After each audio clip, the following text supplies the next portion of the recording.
Shalom, selamat sore saya ucapkan buat kita semuanya umat-umat yang selalu diberkati oleh Tuhan dimanapun kita berada pada sore hari ini. Kembali lagi kita akan mendengarkan ringkasan pelajaran Sekolah Sabat tanggal 26 Mei, hari Kamis, yaitu dengan judul Yakub Pergi.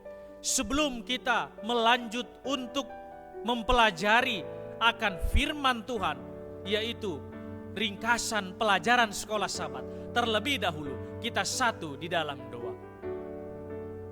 Bapa kami yang bersemayam di tahta kerajaan sorga, dikuduskanlah namamu, datanglah kerajaanmu, jadilah kehendakmu di bumi seperti di sorga.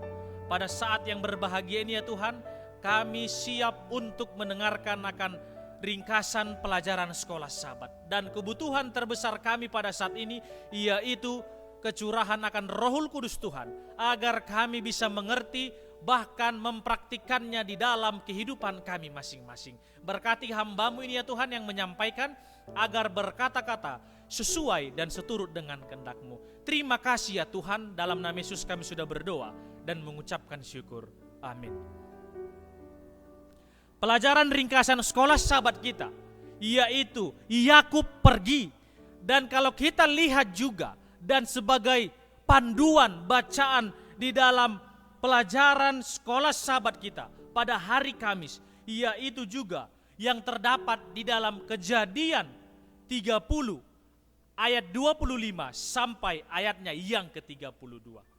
Dan di pelajaran ringkasan Sekolah Sabat kita pada saat ini, yaitu mengatakan bahwasanya Yakub dikatakan tetap pasif walaupun ataupun meskipun dia berkali-kali ditipu oleh Laban. Dan Yakub dikatakan tetap setia melayani Laban tersebut. Dan Yakub sadar bahwa dia telah ditipu, namun dikatakan dia tidak ingin dikendalikan oleh pemikiran tersebut. Inilah yang dilakukan oleh Yakub pada saat itu. Walaupun dia sudah mungkin yaitu dibohongi ataupun lain sebagainya, tetapi dia dikatakan tetap setia untuk melayani akan Laban pada saat itu. Dia dikatakan hanya melakukan hal ini, apa yang diminta Laban, tidak peduli betapa tidak adilnya semuanya itu. Bahwasanya kalau kita ketahui, yaitu Yakub ini bisa saja memberontak, bisa saja dia melawan akan apa yang Laban katakan. Namun dikatakan dia lebih memilih untuk tetap tinggal di rumah Laban.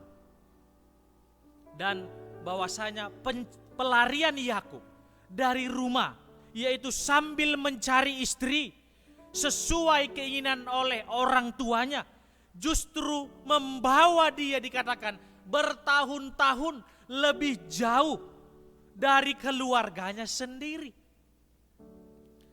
Dan sekarang bahwasanya telah tiba waktunya bagi Yakub untuk kembali kemana? Kembali ke rumahnya. Yang menjadi pertanyaannya yaitu, tapi mengapa Yakub tidak melakukannya lebih awal? Kepatuhan yang tidak wajar dari Yakub menunjukkan dikatakan bahwa Yakub ini mungkin telah berubah dan telah memahami, mempelajari ataupun pelajaran yang berasal daripada Tuhan, yaitu mengenai pelajaran iman. Artinya apa? Yakub juga menunggu akan sinyal yang berasal daripada siapa ini? Yaitu sinyal yang berasal dari Tuhan untuk pergi. Hanya dikatakan ketika Tuhan berbicara kepada Yakub, dan Yakub juga memutuskan untuk segera bergerak. Dan setelah itu juga bahwasanya dikatakan Tuhan tetap kembali menyatakan dirinya kepada Yakub sebagai apa? Sebagai Allah yang di Betel. Tuhan memerintahkan Yakub ini untuk meninggalkan akan rumah Laban. Kejadian 31 ayatnya yang ke-13. Dan dikatakan perintah ini semuanya sama dengan perintah Tuhan kepada Abraham untuk meninggalkan siapa? Sanak saudaranya.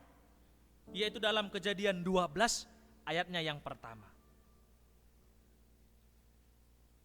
Apa yang membuat Yakub juga melihat bahwasanya sudah waktunya baginya untuk meninggalkan mertuanya, ialah sikap Laban dan anak-anak Laban.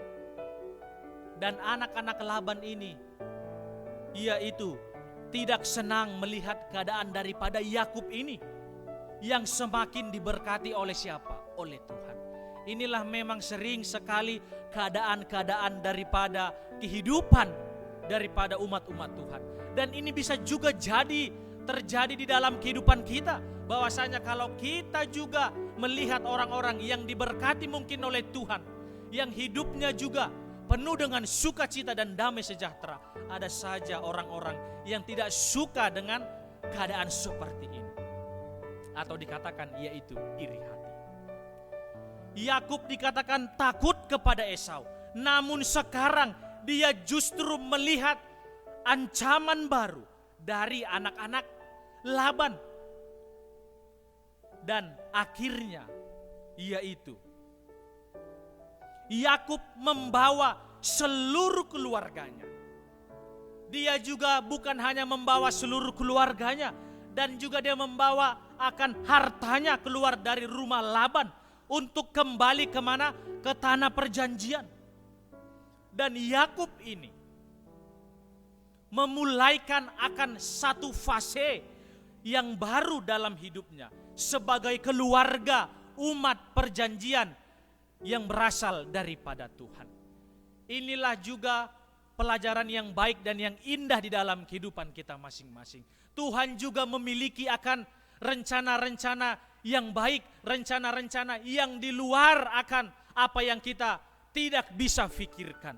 Tetapi di saat yang sama, apabila Tuhan sudah membuat akan rencana tersebut, mari kita juga menikmati dan juga selalu berusaha untuk selalu bisa membuat yang terbaik yang bisa kita lakukan kepada Tuhan selagi kita juga masih hidup. Inilah pelajaran ringkasan sekolah sahabat pada saat ini. Kiranya dengan pelajaran sekolah sahabat ini kita bisa semakin lebih dekat, setia, dan mengetahui rencana Tuhan dan menjalani semuanya itu dengan penuh sukacita, dan kita meminta akan selalu tuntunan yang berasal daripada Tuhan. Kiranya Tuhan Yesus selalu memberkati kita semuanya. Amin.